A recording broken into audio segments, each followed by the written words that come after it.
Well, as we look at 1 Samuel chapter 28, some of the verses there,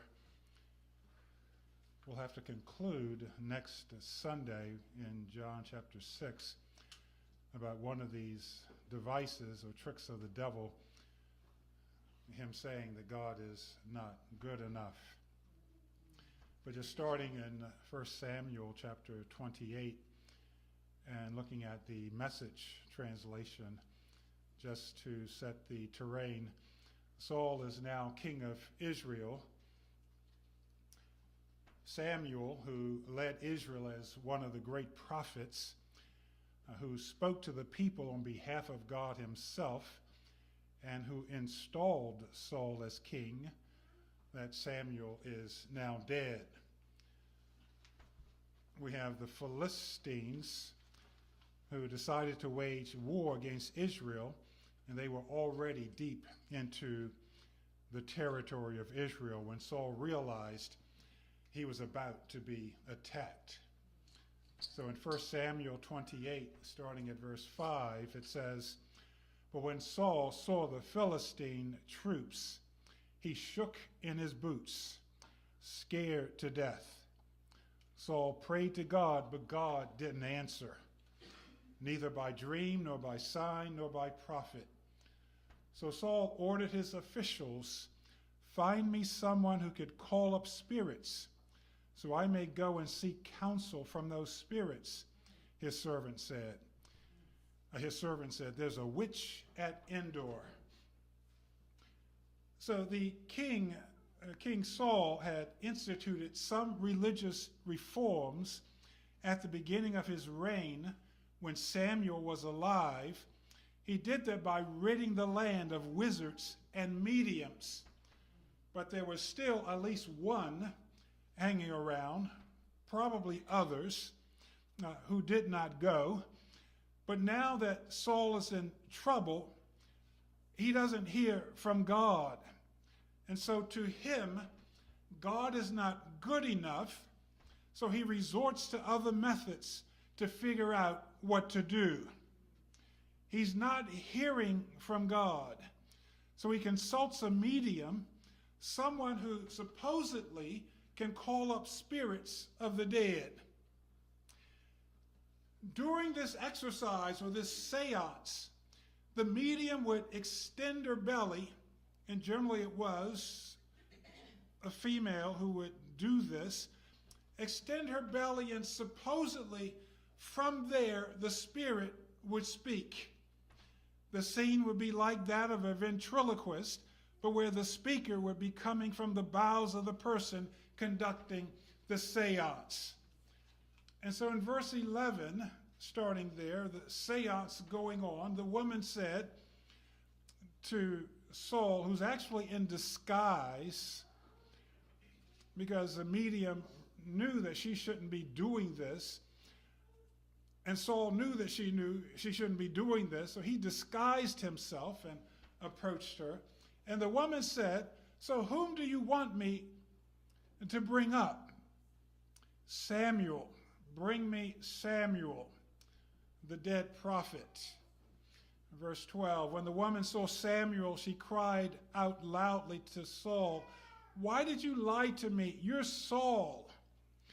The king told her, 'You have nothing to fear. But what do you see?' 'I see a spirit ascending from the underground.'" So during this seance, we know that Saul isn't seeing anything. There's nothing really going on. It's only what this medium is saying. And it's supposedly Samuel who's crying out through her something. She doesn't even hear anything yet. I'm seeing in this crystal ball or something. I see something. It looks like, and she goes on in verse 14, "But what does he look like?" Saul asks, because he can't see anything. There's nothing there. "An old man ascending, robed like a priest." Saul knew it was Samuel. So it's in his own mind. He's making the association between some image that the woman is saying to what he really wants to have appear, who he really wants to have appear to him. He knew it was Samuel. He fell down, face to the ground, and worshiped. Samuel said to Saul, and this is just a woman speaking, not necessarily the dead Samuel, but the woman speaking as if Samuel is speaking through her. The Philistines are making war against me. I'm sorry, let me go back. Samuel said to Saul, why have you disturbed me by calling me up? Because I am in deep trouble, said Saul.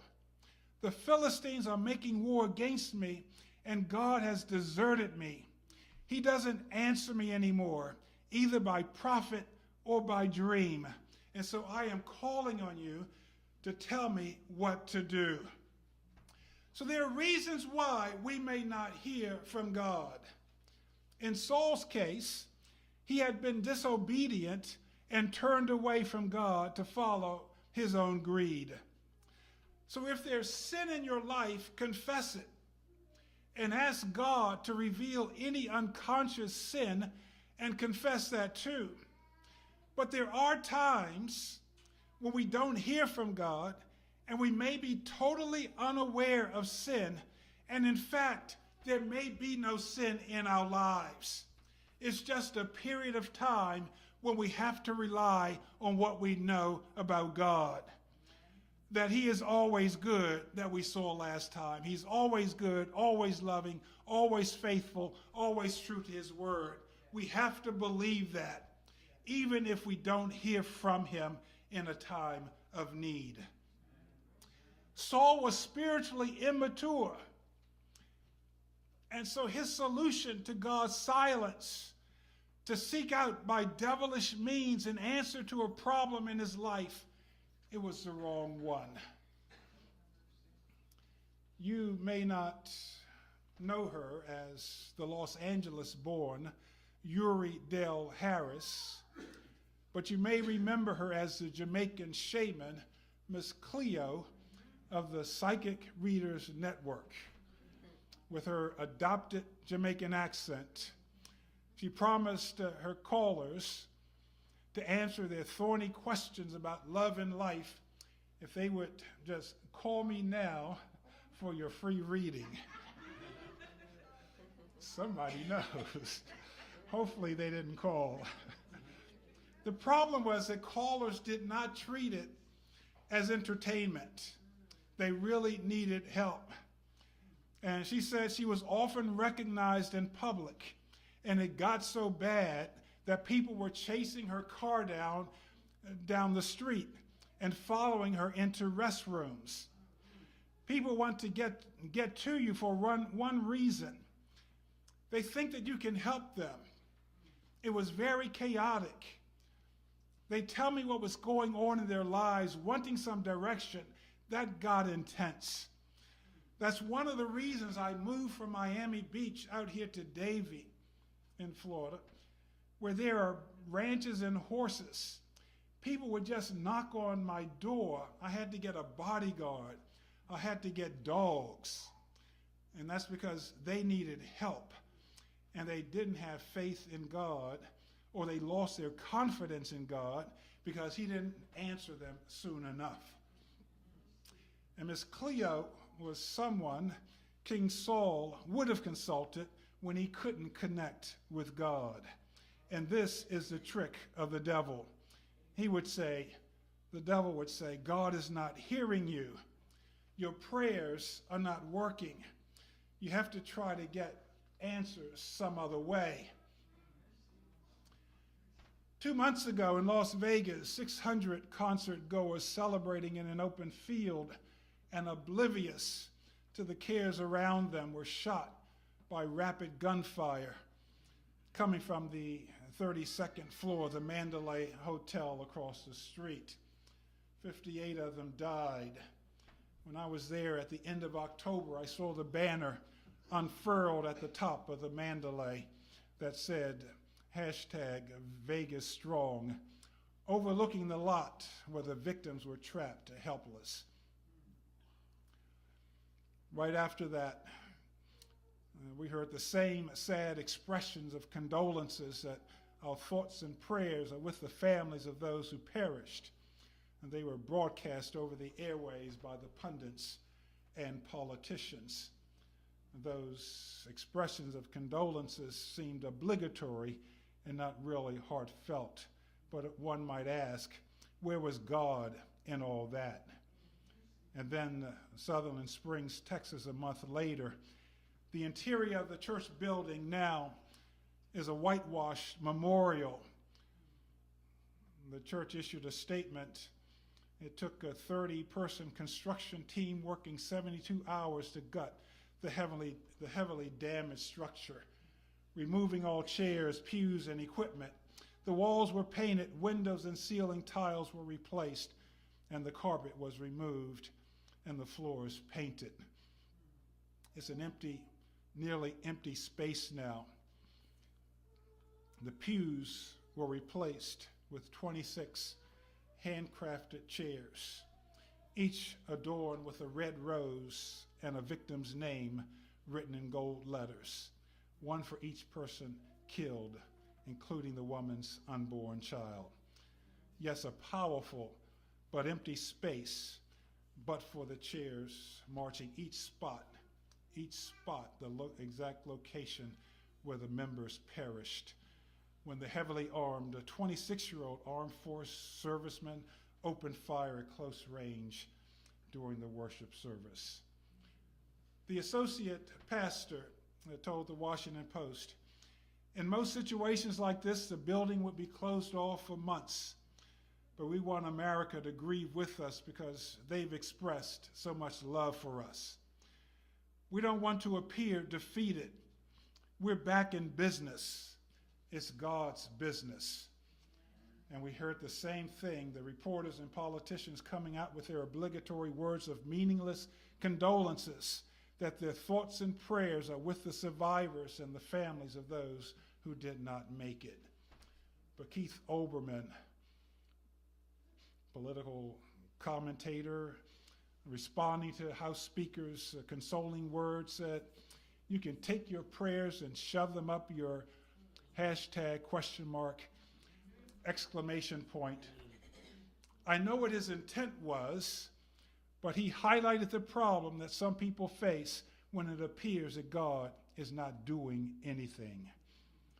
When the prayers of people worshiping seem ineffective, when people have to rely on their own devices.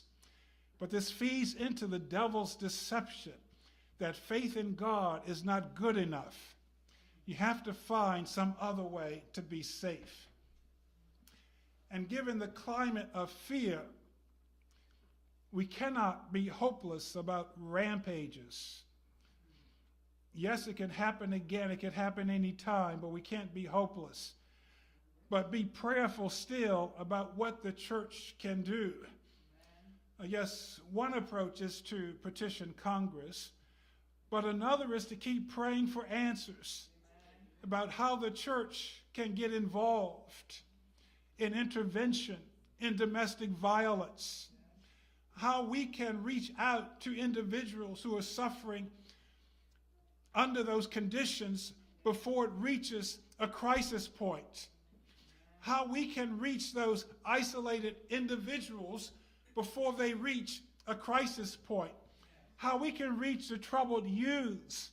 So one approach is maybe through Congress, but there's another approach. We can still pray to God, help us as a church, and we may not have the proper tools, but we can still pray to God, make us effective in some other way. Jesus predicted that the day will come when men's hearts will fail them because of fear. And it's during these times that they will resort to anything and everything because they're not right with God or they gave up waiting on God. But don't give up on God. Don't give up on God because he hasn't given up on you. One of the worshipers at that church said that with the help of prayer, her belief in God is deeper now than it was a week earlier. We got out of that church for a reason, and that reason is for me to have a closer relationship with God. than I did in the past. I'm a changed person, she said.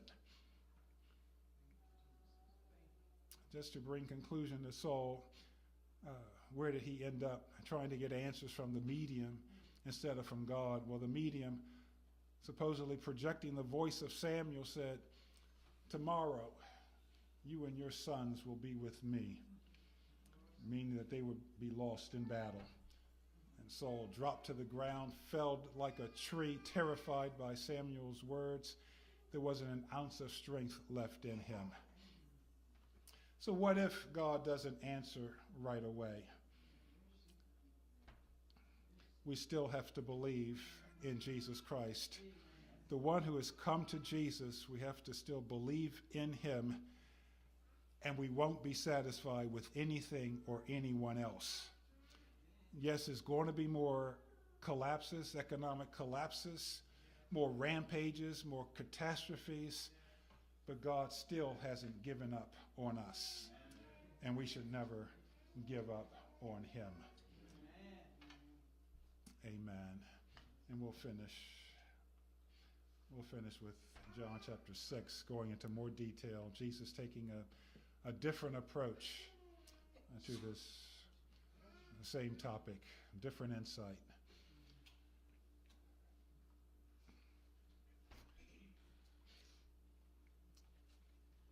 We never come to the point where we would say God is not good enough. He's always good enough, always all that we need. Amen. Let's sing this one hymn of